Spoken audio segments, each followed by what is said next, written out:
너의 취향을 저격해주마. 취향 맞춤 기업 정보 톡. 취향 저격 이 회사는 어때?입니다. 안녕하세요. 안녕하세요. 네, 오늘도 저희와 함께 해주실 분들 소개해드릴게요. 취업 컨설턴트 홍기찬 쌤, 취향 저격수 양상국 형, 그리고 캠퍼스 특파원 김정수 학생 나왔습니다. 어서 오세요. 반갑습니다. 네, 오늘도 취준생들의 취향을 자극할 두 개의 기업 만나보도록 하겠습니다. 두 개의 기업 어딘가요?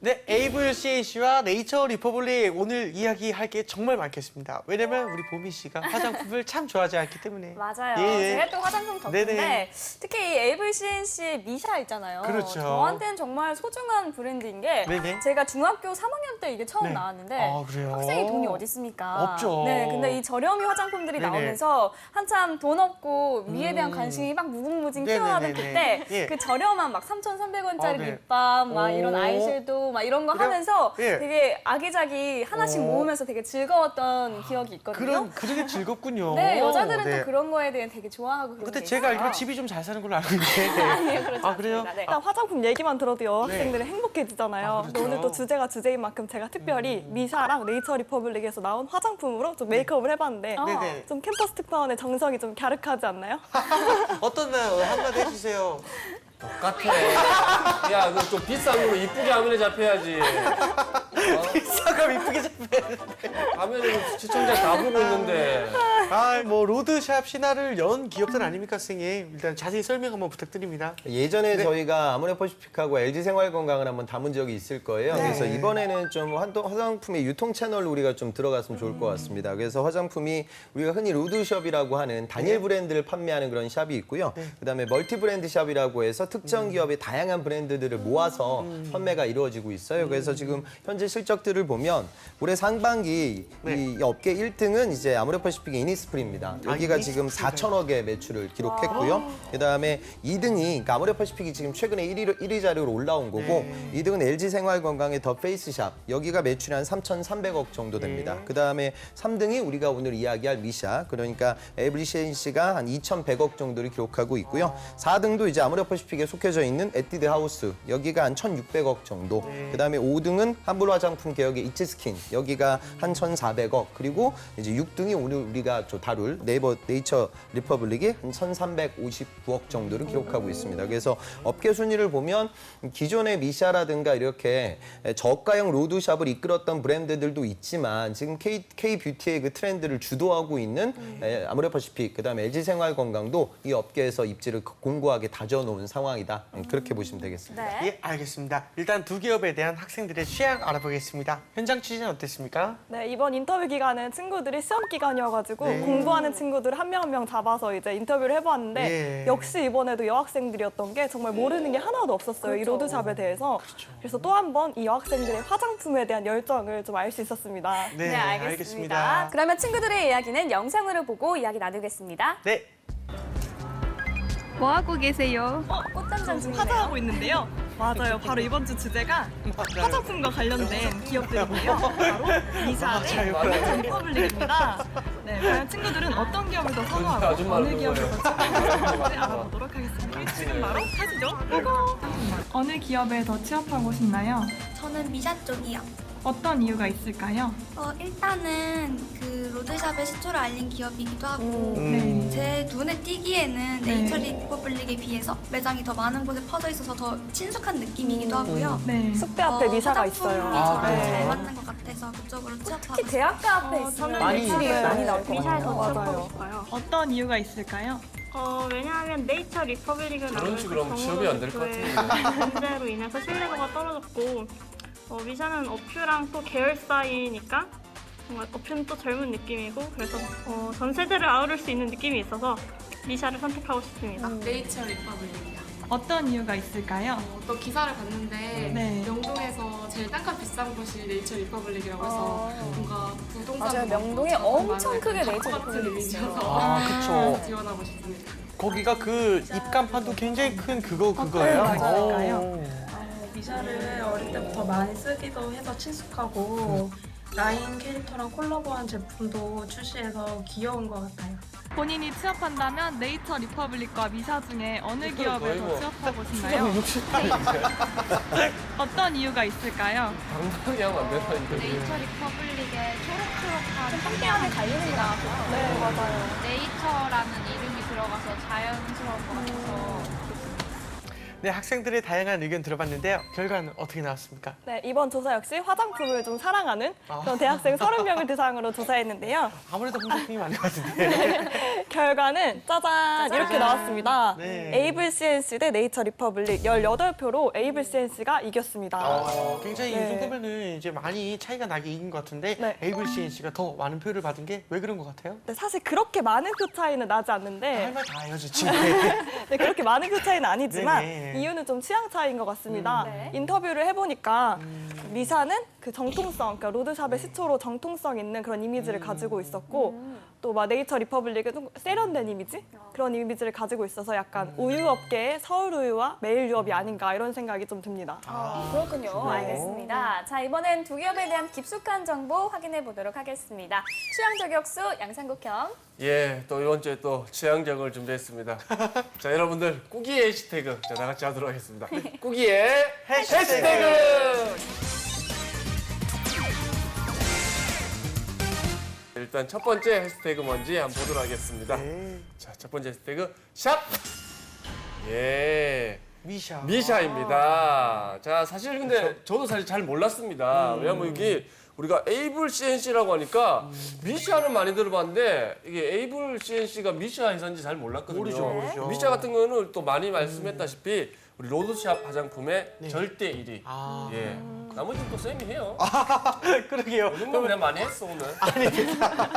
이제 시작하셨는데요. 아니 난 많이 했어. 알겠습니다. 초저가 화장품의 네네. 그 선두주자라고 우리가 볼 수 있겠죠. 그러니까 회사 설립 연도가 2000년도예요. 네. 그래서 2000년도에 창업을 하게 되고 네. 그 당시 이제 원 브랜드 샵이라는 게 좀 없었던 시대고 삼국 씨나 저처럼 그러니까 아주 초저가 상품들을 많이 구매하는 고객들도 많을 거 아니에요. 그럼 그런 사람들을 내가 초저가를 한다. 아니요, 아니 뭐 그럴 수도 있죠. 그러면 이제 무시할 수가 없잖아요. 그러면 이제 마음 물건으로 지금 친해졌나 이제. 꼬리가 길다라고 해서 우리가 롱테일 법칙이라고 얘기해요. 그래서 긴 꼬리 법칙이라고 해서 마케팅에서는 이렇게 저가형 마케팅을 롱테일 이펙트라고 하는데 거기에 아주 대표적인 사례로 우리가 미샤를 꼽습니다. 그러니까 한 3,300원 정도의 화장품? 그러니까 굉장히 초저가 상품들 대상으로 해서 전 매출을 높이는 그런 전략 방안이죠. 그러니까 이런 부분들을 화장품 업계 가장 최초로 성공시킨 기업이다. 그렇게 생각을 하면 되겠어요. 그런데 최근에는 또 이런 비즈니스 모델이 너무 일반화되다 보니까 실적이 그다지 좋지는 않습니다. 13년도 매출을 보면 한 4,400억 정도 되고 영업이익이 한 130억 정도 나왔는데 작년 매출을 보면 한 4천억이 조금 넘는 4,079억 정도의 매출을 기록했고 영업이익은 177억. 그러니까 제가 이따가 말씀드리겠지만 이익률은 좀 높아졌어요. 그런데 전체적인 매출의 성장이라고 하면 요즘 K뷰티 산업이 굉장히 확대되고 있는 경향을 갖고 있는데 그런 거시적 시류를 보면 그다지 실적이 높은 편은 못 된다. 그래서 이제는 좀 유통망에 좀 변화가 있어야 하지 않을까 이런 고민을 하고 있는 기업이다. 그렇게 보시면 되겠습니다. 네, 이 말씀하신 대로 이 로드샵 화장품 브랜드가 지금은 너무 많이 생기다 보니까 앞으로의 전망이 괜찮을까 이런 생각도 좀 들거든요. 실제로 지금 화장품을 구매할 수 있는 채널들이 다양해지고 있거든요. 그러니까 할인마트, 또 홈쇼핑, 또 우리 인터넷, 소셜 커머스 여러 채널들이 있다 보니까 저가형 저가형 단일 브랜드 샵으로는 그다지 이익이 이제 많이 나지 않아요. 그래서 제가 아까 이 업계 1등을 아까 아모레퍼시픽의 이니스프리라고 얘기했는데 네. 또 멀티샵이라는 아리따움도 같이 운영을 하고 있고요. 또 LG 같은 경우도 네이처 컬렉션, 그다음에 지금 에이블 CNC 같은 경우에도 뷰티넷이라고 해서 네. 별도의 이제는 한 브랜드가 아니라 여러 브랜드를 묶어서 매출을 증대시킬 수 있는 그런 전략들을 지금 꾸리고 있어요. 그래서 지금 이 회사가 보유하고 있는 뷰티넷이라는 이게 사실은 영업 그 여성 포털이었거든요. 그리고 여기 지금 회원 수가 한 500만 명이 이른다고 합니다. 그래서 이 부분이 향후 얼마만큼 치고 나갈 것이냐, 그 부분이 해당 기업의 이익을 높일 수 있는 좋은 기회가 될 것 같다. 또는 또 위협도 될 수 있다. 우리가 그렇게 바라보면 될 것 같습니다. 네. 네, 자, 알겠습니다. 그러면 다음 장도 한번 보겠습니다. 예, 다음 해시태그 보도록 하겠습니다. 네. 예, 샵. 예, 38개국 1,500의 해외 매장입니다. 엄청 많네요. 예, 이게 요즘에 이게 미샤가 사실 이게 중국에서도 매출이 되게 늘고 있고 네. 그리고 남미, 예, 멕시코, 베네수엘라 여기 다 합쳐가지고 한 1,500개의 매장을 지금 보유하고 있다고 합니다. 예. 대단하네요. 어마어마한 거죠. 네, 1,500개 세계적인 거지 않습니까? 이 네. 눈만 돌리면 사실 미샤 매장이 보이기는 하던데 이게 네. 우리나라에서만 많은 줄 알았더니 해외 매장 수도 굉장히 많네요. 실제로 이제 해외 진출을 많이 하고 있죠. 국내 시장이 좀 포화 단계이기도 하고 또 네. K뷰티, 한류 뭐 이런 것들을 적극적으로 활용을 해야 하거든요. 그러니까 시작을 보면 2004년도에 호주에 이제 시드니 매장을 시작으로 해외 매장 개수를 아까 말씀이 나왔지만 굉장히 넓혀 나아가고 있습니다. 그리고 이제 주된 시장이 중국이 될 것 같은데요. 현재 실적을 보면 중국에서 11년도 때 매출이 한 100억을 좀 넘는 수준이었는데 지난해 491억까지 급성장을 했어요. 그리고 현재 중국 내에서만 한 1,000여 개가 넘는 미샤 매장을 운영을 하고 있습니다.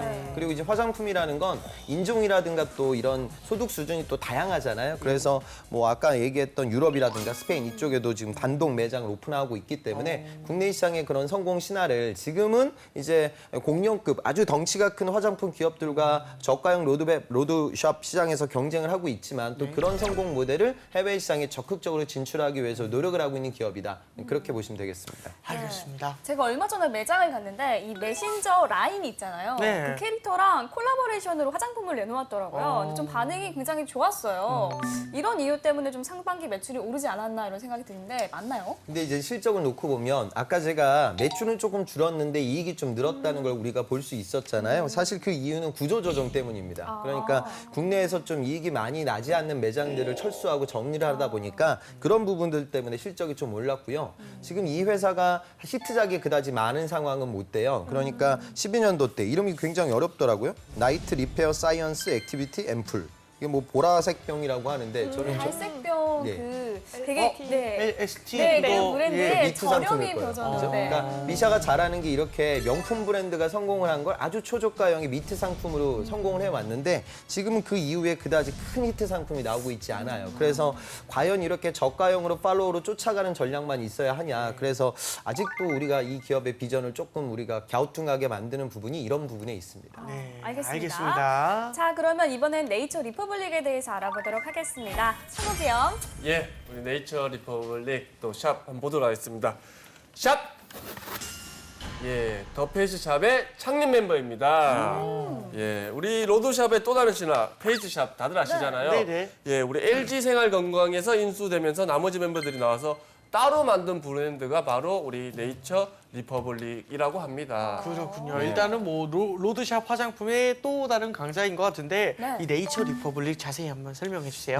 네이처 리퍼블릭은 아까 얘기 났던 그 더 페이스샵이 굉장히 큰 성공을 거두고 LG 생활건강이 그 회사를 M&A 했어요. 근데 그 과정들 속에서 주요 이사진들이 나와가지고 2009년도에 별도로 창업을 한 기업입니다. 그리고 그러다 보니까 저희가 지난 시간 때 화장품 ODM 업계를 알아봤는데 이런 기업들은 자체적으로 화장품을 만드는 케이스는 별로 많지 않습니다. 이제 위탁 생산을 맡기게 되니까 그러다 보니까 화장품 본연의 경쟁력보다는 유통망의 경쟁력, 가격의 경쟁력, 그리고 그 매장의 위치 뭐 이런 부분들이 상당히 중요하거든요. 그래서 명동에서 아주 우리가 명동을 상징하는 주 매장을 좀 점유하고 있고 거기서 브랜드 가치를 높였던 기업이기도 해요. 그런데 최근에는 우리가 뉴스에서 많이 봤을 오너 리스크가 좀 있었기 때문에 매출액이 지금 많이 좀 줄어들고 있는 상황입니다. 다른 기업들이 실적이 굉장히 좋은데 네이처 리퍼블릭 같은 경우에는 상반기 매출이 전년 동기하고 비교를 했을 때 한 8.24% 정도 감소했거든요. 그리고 영업이익은 이제 마이너스로 적자로 지금 전환이 된 상황이다. 그러니까 우리 이야기 나누는 두 기업이 그러니까 저가형 로드샵 매장에서 큰 성공을 거뒀지만 한 기업은 전체적인 경쟁 기업들과의 그런 좀 우위 선점이라든가 뭐 이런 부분에서 다소 좀 어려움을 겪고 있는 상황이고 네이처 리퍼블릭 같은 경우에는 큰 대기업은 아니지만 오너 리스크 때문에 지금 굉장히 어려움을 겪고 있는 기업이다. 그렇게 보시면 될 것 같습니다. 네. 저 얼마 전에 이 네이처 리퍼블릭 화장품이 중국에서 위생 허가를 받았다는 뉴스를 봤거든요. 정식으로 수출길이 열리면 수익이 더 좋아지겠죠? 이 오너 리스크가 있기 이전에는 중국 시장에 아주 과감한 투자들을 많이 해오고 있었어요. 그러니까 중국 내 드럭스토어 왓슨스의 한 2,200여 개 매장에 입점을 했고요. 그다음에 대형 플러그십 스토어를 상하이에 열 계획이었는데 현재 이런 오너 리스크 때문에 과감한 의사결정이 지연되고 있어서 어려움을 맞이하고 있어요. 그리고 지금 중국 내 실적을 보면 네이처 리퍼블릭이 단독 매장을 한 30개 정도 운영을 하고 있는데 실제로 그 실적들, 법인 실적을 보면 홍콩, 상하이, 베이징 여기서 거두고 있는 그 매출을 보면 한 14억, 뭐 18억, 38억 정도 각기 이 정도 수준이니까 그다지 지금 매출 규모가 크진 않습니다. 그런데 반면 오히려 미주 시장에서는 실적이 아주 지금 좋은 상황이에요. 그래서 지금 최근에 올해 초에 작년에 15년도 때 미국 범위를 통해서 매출이 한 400만 원 정도 이거 그냥 시작을 한 거죠. 그런데 지금 올 상반기만 봤을 때도 벌써 12억 6천 정도 그러면은 굉장히 실적이 오르고 있거든요. 그래서 중화 시장에서는 다소 지금 기대치만큼의 성과가 나오지는 않는데 또 글로벌한 시장에서는 또 많이 투자를 하고 있는 상황이다. 그렇게 우리가 좀 볼 수 있겠습니다. 네, 알겠습니다. 자, 그러면 꾸기의 해시태그 다음 장도 볼까요? 예, 다음 해시태그입니다. 샵! 예, 정은호 게이트죠. 사실 이거 진짜 푼돈 파는 거거든요. 이거 싸게 여러 개 팔았는데 이 돈으로 지금 우리 정은호 원정 도박 이게 참 말이 많습니다. 맞습니다. 네네. 이거 뭐 어떻게 해야 됩니까 이거? 그러게요. 그래도 이게 좀 대표님이 바뀌시면서 분위기가 형님 좀 뭐 도박하십니까? 안 하십니다. 예. 하면 안 됩니다. 푼돈 모아가지고. 안 됩니다, 진짜. 진짜로. 그러게요. 우리가 똑같아요, 고스톱쳐요. 그렇죠. 예. 홀짝이에요, 뭐예요? 홀짝이 무슨 홀짝이에요. 정인호 게이트 같은 경우에는 이 특정 회사의 문제일 수도 있는데 좀 우리 사회의 어두운 면을 보여주고 있는 것 같아요. 그러니까 창업주가 그러니까 회사 돈을 이제 개인 돈처럼 쓰는 경향들이 강하거든요. 그래서 게이트 사건이 굉장히 커졌고 또 사법 비리하고도 같이 연결이 돼서 우리 사회에 아주 큰 문제점으로 좀 우리가 떠올랐습니다. 그래서 지금 이 회사 입장에서는요. 그러니까 결국 이 오너 리스크를 바꿔야 되잖아요. 그래서 신창호 신임 대표를 필두로 해가지고 경영을 정상화시키고 또 브랜드 가치를 높이기 위해서 많은 노력을 진행하고 있습니다. 그런데 앞서 제가 중국 시장 진출에서 아주 중요한 의사결정. 그러니까 오너가 만약에 지금 구속 상황이기 때문에 그러다 보면은 조직에서 아주 중요한 의사결정을 할 수가 없는 거예요. 그러니까 우리가 이제 오너 경영의 장점과 단점 이야기를 하는데 오너 경영의 장점은 오너가 과감하게 의사결정을 할 수 있거든요. 그리고 그거에 맞춰서 사업을 아주 강력하게 추진력으로 끌어갈 수가 있는데 그런 오너 경영으로 운영이 되던 기업이 오너가 빠지게 되면 전문 경영인들이 무언가 큰 의사결정을 해야 되는데 그 부분이 아무래도 부담이 될 수밖에 없어요. 그러니까 나중에 또 오너가 돌아왔을 때 내가 이걸 어떻게 책임져야 되냐.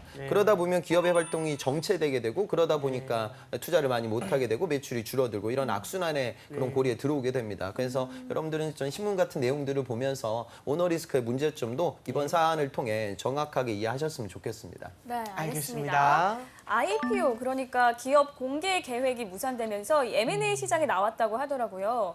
이런 내용들이 앞으로 어떤 영향을 끼칠까요? 실제로는 이 사건 터지기 전에는 굉장히 장밋빛이었어요. 그러니까 네이처 리퍼블릭이 기업 공개를 하게 되면 시가총액이 최대한 1조 정도는 될 것이다. 시장에서는 그렇게 예상을 했었습니다. 그래서 장외 주식이 지난해 같은 경우에는 중순에 한 17만 원 정도 이제 거래가 됐는데 현재 이런 안전 사건이 터지고 나서 2만 원대까지 떨어졌어요. 그리고 최근에는 한 4만 원대까지 좀 올라갔는데 결국 이제는 이제 기업 공개가 불가능한 상황이기 때문에 결국에는 지금 M&A를 추진하고 있는 상황입니다. 그래서 주인이 우리가 좀 더 결과물은 지켜봐야 하겠지만 중국 자본이 좀 들어와서 이런 부분들 좀 끌어가지 않을까 시장에서는 지금 그런 식으로 예측을 하고 있죠. 그러니까 어찌 보면 뭐 우리나라에서 히든 챔피언이라고 할 수 있는 작은 기업이 이렇게 멋진 화장품 기업과 브랜드 이미지를 만들었는데 오너 리스크 때문에 결국 물론 뭐 소속이 그다지 중요한 건 아니지만 중국 자본에 속하게 되면 또 우리 화장품 뷰티 산업 입장에서는 우리가 좋은 브랜드를 좀 잃지는 않을까 그런 우려를 할 수도 있을 것 같습니다. 이번에는 학생들의 궁금증 한번 들어보겠습니다. 화면으로 보시죠. 일단은 화장품 기업이기 때문에 여성들이 많이 취업을 해서 여성들이 많이 일을 할 텐데요. 그 안에서 기업의 문화가 어떤지 그리고 업무의 강도는 어떤지 궁금합니다. 만약에 업무의 화장품 강도? 회사에 취직을 한다면 화장품을 지급받을 수 있는지 그게 참 궁금하네요. 그것 때문에 취직을 하려다니 정말 궁금하죠. 정말 궁금해요. 꿈이 소박합니다. 저는 예전에 왓슨스에서 아르바이트를 한 경험이 있는데 네. 실제로 미샤나 네이처 리퍼블릭 등 다른 로드샵에서 아르바이트 경험이 있으면 입사 시 도움이 많이 되나요? 면접 때는 좀 유리하지 않을까. 그렇죠, 그렇죠. 이런 얘기가 매장직 경험. 많아지니까요. 네. 로드샵 화장품이 많은데 이 두 기업의 발전 가능성이 궁금합니다.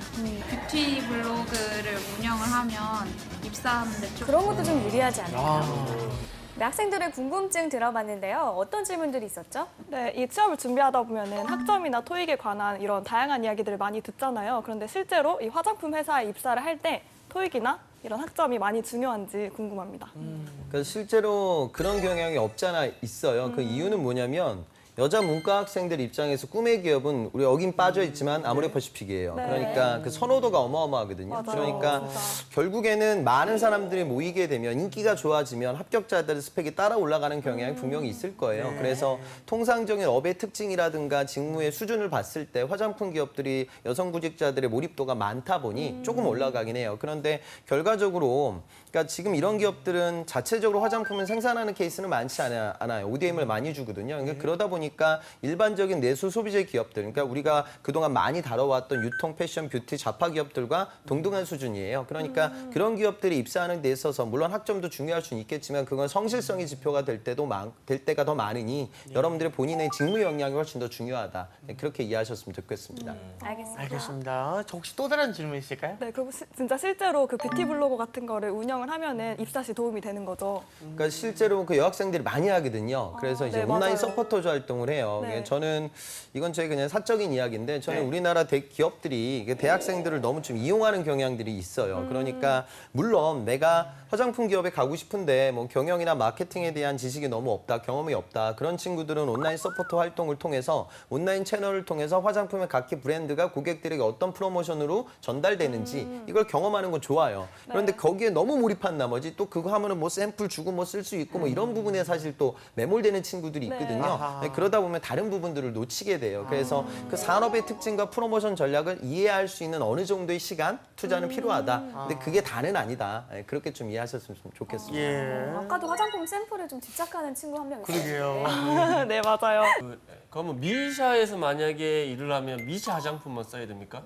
혹시 네이처 리퍼블릭 이런 거 쓰면 뭐 경고 맞고 이런 거 혹시 있습니까? 연합뉴스한테 다른 일을 프로그램 안 회사 하시나요? 다닐 때? 네, 회사가 이제 취업이 됐는데 근데 뭐 그런 경향이 없지 않아 있죠. 현대자동차에서 회식을 할 때 농담 반 진담으로 진짜 왜 회식 자리 갈 때 택시 타잖아요. 근데 택시 잡을 때 기아 자동차가 오면 택시 그냥 보내는 경우도 있어요. 네, 정말 세상에. 그런 게 그건 사실 약간 화장품 확인할 길이 그 없잖아요. 문화 같은 길이겠죠. 그러니까 물론 화장은 좀 확인은 불가능하겠지만 근데 여자들은 편하지 않아요, 약간?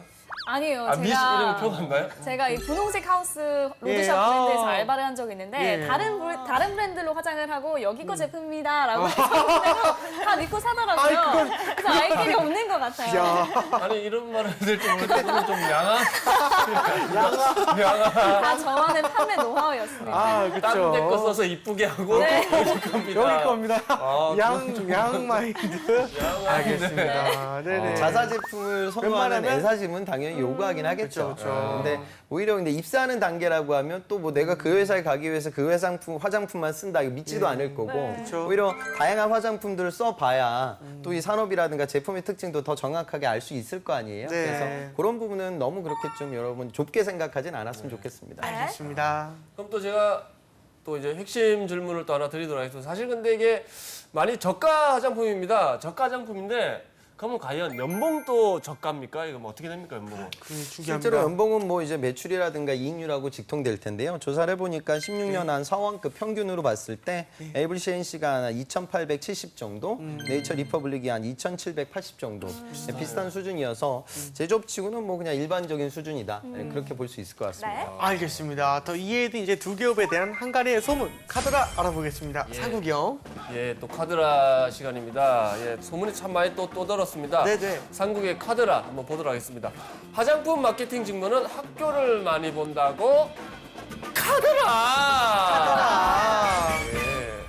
아까 그 정수 예. 학생이 얘기했던 학점하고 비슷할 것 같아요. 그러니까 인기가 좋다 보니까 좀 높은 대학의 친구들이 많이 도전을 하긴 하죠. 그런데 화장품 기업이고 지금 매출 규모를 따졌을 때 우리나라를 끌어나가는 대기업들은 사실은 아니거든요. 그러니까 학교의 느낌보다는 그러니까 여러분들이 직무 역량을 보여주는 게 중요하고 제가 한 가지 좀 첨언하고 싶은 건 화장품 기업이라고 하면 우리가 흔히 얘기하는 뷰티 기업들은 무언가 좀 화려한 이미지가 있잖아요. 근데 막상 조직 생활이라는 건 화장하러 들어가는 게 아니라 화장품을 잘 판매하기 위해서 노력을 하는 거고 이익률이 그다지 많이 나는 사업은 지금 아니거든요. 그러다 보니까 매장 운영 관리, 실적 관리 뭐 이런 실적 압박에 대한 스트레스 또 그다음에 내가 직접적으로 발로 뛰면서 업무를 진행할 수 있는 그런 슈퍼바이저들과의 업무 소통도 아마 필요할 거예요. 그래서 그런 부분들은 다소 여대생들 입장에서는 거칠어 보일 수 있는 그런 업무 영역이 될 수도 있으니 막 화장으로 치장하는 나의 화려한 이미지만 보여주지 마시고 어떤 어려움과 힘든 상황을 내가 씩씩하게 걸어 나아갈 수 있는 여대생들의 내구성 그 부분이 취업에 있어서 학교보다도 더 중요한 스펙이 될 겁니다. 네, 알겠습니다. 알겠습니다. 또 다른 카드라 알아볼게요. 예, 또 다른 카드라입니다. 예. 화장품 우리 업종에는 남자들이 취업하기 어렵다고 카드라. 예. 우리나라 남성 화장품 시장이 제일 높잖아요, 전 세계에서 지금요. 그리고 앞으로는 이제 여성 화장품도 화장품이지만 남성들이 쓰는 기초 화장품이라든가 여러 가지 종류들이 많아질 거예요. 그래서 남성들의 어떤 관점에서 이 전략을 바라보는 것도 필요로 하겠죠. 그리고 앞서 말씀드렸다시피 여기는 소비재 영업이에요. 그러니까 소비재 영업이라는 것은 여러분들이 직접적으로 매장 운영이라든가 관리 또 동적인 그런 슈퍼바이저들과의 어떤 의견 다툼, 조율 뭐 이런 것들이 중요하거든요. 이런 활동적인 영업은 또 남학생들도 충분히 도전할 수 있는 영역이다. 그래서 뭐 성별에 여러분들은 뭐 주안점을 두지 마시고 나의 이력에 포커스를 맞춰서 자소서를 내는 게 필요하겠습니다. 네, 예, 알겠습니다. 자, 또 다른 카드라 있나요? 근데 카드라가 아니라 그냥 궁금해서 갑자기 물어보는데 그 남자도 그럼 화장품 시장이 커지고 있잖아요. 그럼 남자 저가 화장품 브랜드는 없나요 아직? 아직은 그렇게 다원화되지는 않고요. 저희가 우리가 얘기했던 그 드럭스토어, 그러니까 드럭스토어에서 그런 판매가 있죠. 그러니까 지금 우리가 다루는 브랜드는 명확한 인식을 갖고 립밤을 사기 위해 가는 고객들인데 드럭스토어는 굉장히 고객들이 섞여요. 그러니까 뭐 길 가다가 음료 사러 가는 고객들도 있고 그냥 생활용품 사러 가는 고객들도 있고 그러니까 남성 화장품이라는 건 내가 반드시 이걸 사야겠다. 그러니까 드럭스토어에서 남성 제모기 같은 게 아주 큰 히트를 쳤는데 제모 내가 털을 깎아야지 뭐 위해서 가는 고객들이 그다지 많진 않아요. 그러니까 그 매장을 여자친구하고 같이 방문하다가 여자친구가 어떤 걸 볼 때 나도 이제 돌아다니면서 이거는 한번 기호 상품이니까 사도 되겠다 이런 식의 매출이죠. 그러니까 드럭스토어에서 오히려 그런 부분들이 지금 더 약진하고 있고 점진적으로 삼국지 이야기처럼 화장품 업계로 더 횡전게 것이다. 그렇게 보는 게 맞을 것 같습니다. 그렇군요. 알겠습니다. 지금까지 에이블 CNC와 네이처 리퍼블릭에 대해서 이야기 나눠봤는데요. 두 기업 중에 어떤 기업이 학생들의 취향인지 한번 알아볼게요. 정수 네, 학생. 저는 오늘만큼은 네이처 리퍼블릭보다는 미샤를 선택하고 싶은데 홍쌤의 설명을 들어보니까 좀 그 정은호 게이트 좀 뭔가 제 입장에서는 좀 부정적인 이미지가 아직까지 남아있는 것 같고 또 제가 실제로 미샤도 많이 사용하고 또 글로벌적인 세계 곳곳에 매장이 있잖아요. 이런 것 때문에 좀 미샤를 더 선택하고 싶습니다. 네, 알겠습니다. 상국이 형의 선택이 좀 궁금하네요. 예, 저는 사실 네이처 리퍼블릭을 선택하도록 하겠습니다. 왜냐면 정은호 게이트가 사실 있었습니다. 근데 그게 사실 꼬라서 그렇지 언젠가 도망 또 하면 다른 날 또 옵니다. 그러면 회사에 적차를 다. 왜냐면 아직 취업단은 청소를 하기 때문에. 죄송합니다. 예, 그래서 좋게 말씀하시죠. 이제 또 왜냐면 이렇게 한번 크게 또 야단 맞고 나면 이제 그런 일이 사실 없어집니다. 그렇군요. 아이들 말도 안 됩니까? 아 그럼 나 무슨 말을 해 여기서? 알겠습니다. 내가 말을 하죠. 네가 왜 계속 안 듣는데? 조금 더 정리를 해서 약간만 순화시켜서 하면 참 좋겠습니다. 네이처 리퍼블릭. 물론 정은호 게이트가 물론 네. 있었지만 그렇죠, 그렇죠. 이제 물론 이제 지나가는 일입니다. 맞아요. 이것 또한 이제 매를 맞은 거고 새로 또 약진하는 그런 또 기업이 되지 않을까. 그래서 저는 네이버 리처블리가 아마 좀 더 좀 괜찮지 않나 싶습니다. 예. 네, 알겠습니다. 이거를 계속 네가 왜 나를 말을 끊고 하냐. 그래도 좀 이게 친구들한테 좋은 말 하는 게 좋은 거니까요. 알겠습니다. 일단 마지막으로 두 기업에 취업하기 위해서 신의 한 수 우리 홍쌤의 팁 하나 부탁드립니다. 저는 상국 씨가 좋은 이야기 하신 것 같아요. 그러니까 아니 뭘 아니 진짜. 맨날 쓸데없는 얘기해서 좋은 예전에 얘기를 하고. 그 대한항공의 땅콩 리턴 사건이 있었을 때 네. 그 사건하고는 전혀 무관하게 항공사에서 열심히 일했던 임직원들 입장에서는 얼마나 안타까웠겠어요. 그렇죠. 그러니까 우리 회사 브랜드 가치가 갑자기 그렇게 떨어지잖아요. 네이처 리퍼블릭도 마찬가지예요. 그러니까 오너 리스크가 있었지만 그 회사에서 열심히 사회생활하고 구직활동하고 또 노력했던 분들 입장에서는 너무나 안타까울 것 같아요. 그래서 뭐 감정적인 부분이지만 이 기업의 그 임직원들을 대상으로 해서 다시 한번 약진을 전 했으면 좋겠고요. 우리나라 화장품이 그 현지화 전략을 아주 잘하는 것 같아요. 그러니까 미샤 같은 경우에는 뭐 중국이나 유럽 쪽에 엠퍼펙트 커버 비비크림 뭐 해서 10유로 안팎의 아주 값싼 제품들로 시장을 확대하고 있고요. 그다음에 러시아 같은 경우에는 날씨가 아주 춥고 건조하잖아요. 그래서 거기는 보습이라는 게 굉장히 중요하기 때문에 또 그런 기능의 상품들을 팔고 또 동남아에 있는 고객들은 화이트닝에 대한 이 수요가 굉장히 많습니다. 그래서 그런 부분에 포커스를 맞춰서 시장을 확대시켜 나아가고 있어요. 그러니까 화장품이라고 해도 이렇게 월드와이드 시장에 각기 국가와 문화와 하다못해 기후까지 고려해가지고 맞춤형 상품들을 제안하고 있거든요. 그래서 이런 노력들이 좀 꾸준히 이루어지면 K-뷰티가 단순히 한류 때문에 그냥 따라붙는 상품이 아니라 정말 뷰티 산업을 이끌어 나아갈 수 있는 우리나라의 주 생산 동력이 되지 않을까. 그래서 그런 부분들을 위해 우리나라 작은 로드샵 기업들이 전 약진했으면 좋겠습니다. 알겠습니다. 네, 알겠습니다. 자, 그럼 오늘 취향 저격은 여기까지 하고요. 저희는 다음 시간에 다시 찾아뵙겠습니다. 감사합니다.